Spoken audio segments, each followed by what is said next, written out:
MSN football ടോക്സിലേക്ക് ഏവർക്കും സ്വാഗതം. ഇന്നലെ നടന്ന ബ്രസീലിയ സീരിയ മത്സരത്തിൽ സാന്റോസ് FC വിക്ടോറിയയെ ഒരു ഗോളിന് പരാജയപ്പെടുത്തി. സൽവഡോറിലെ ബറോഡ സ്റ്റേഡിയത്തിൽ നടന്ന ഈ മത്സരം സാന്റോസിന് ഈ സീസണിലെ രണ്ടാം വിജയമാണിത്.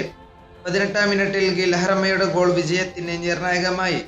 അതുപോലെ തന്നെ ഇന്നത്തെ മത്സരത്തിൽ ബ്രസീലിയൻ സൂപ്പർ താരമായിട്ടുള്ള നെയ്മർ ജൂനിയർ ഇറങ്ങിയിരുന്നു.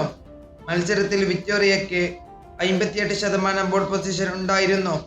19 ഷോട്ടുകൾ എടുത്തു. അതിൽ 7 എണ്ണം ലക്ഷ്യം കണ്ടു. സാന്റോസ് 8 ഷോട്ടുകൾ എടുത്തു. അതിൽ 2 എണ്ണം മാത്രമേ ലക്ഷ്യം കണ്ടുള്ളൂ. സാന്റോസിന്റെ ഗോൾ കീപ്പർ 8 സേവ് നടത്തി. അതേസമയം വിക്ടോറിയയുടെ ഗോൾ കീപ്പർ 1 സേവ് മാത്രമാണ് നടത്തിയിട്ടുള്ളത്. ഈ വിജയത്തോടെ സാന്റോസ് പോയിന്റ് പട്ടികയിൽ 18ാം സ്ഥാനത്ത് തുടരുന്നു. 10 മത്സരങ്ങളിൽ 2 വിജയങ്ങൾ, 2 സമനിലകൾ, 6 തോൽവികൾ എന്നിവയോടെയാണ് ഇപ്പോൾ സാന്റോസ് FC നിൽക്കുന്നത്. അതേസമയം വിക്ടോറിയ 17ാം സ്ഥാനത്താണ് ഇപ്പോൾ നിലവിൽ നിൽക്കുന്നത്. 2 വിജയങ്ങൾ, 3 സമനിലകൾ, 5 തോൽവികൾ എന്നിവയോടെയാണ് ഇപ്പോൾ വിക്ടോറിയ നിൽക്കുന്നത്. സാന്റോസിന്റെ പ്രതിരോധ പ്രകടനം വളരെ നല്ലതായിരുന്നു.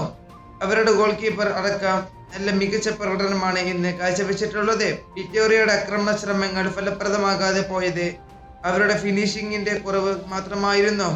ഈ വിജയത്തോടെ സാന്റോസ് സീസണിലെ തുടക്കത്തിൽ നേരിട്ട പ്രതിസന്ധികളെ മറികടക്കാൻ ഇപ്പോൾ ശ്രമിക്കുന്നു. വിക്ടോറിയയ്ക്ക് അവരുടെ ആക്രമണശേഷി ഇപ്പോൾ മെച്ചപ്പെടുത്തേണ്ടതുണ്ട്. ഈ വീഡിയോ ഇവിടെ അവസാനിപ്പിക്കുന്നു. ഫുട്ബോൾ ലോകത്ത് കൂടുതൽ വിശേഷങ്ങളുമായി അടുത്ത വീഡിയോയിൽ വീണ്ടും കാണാം.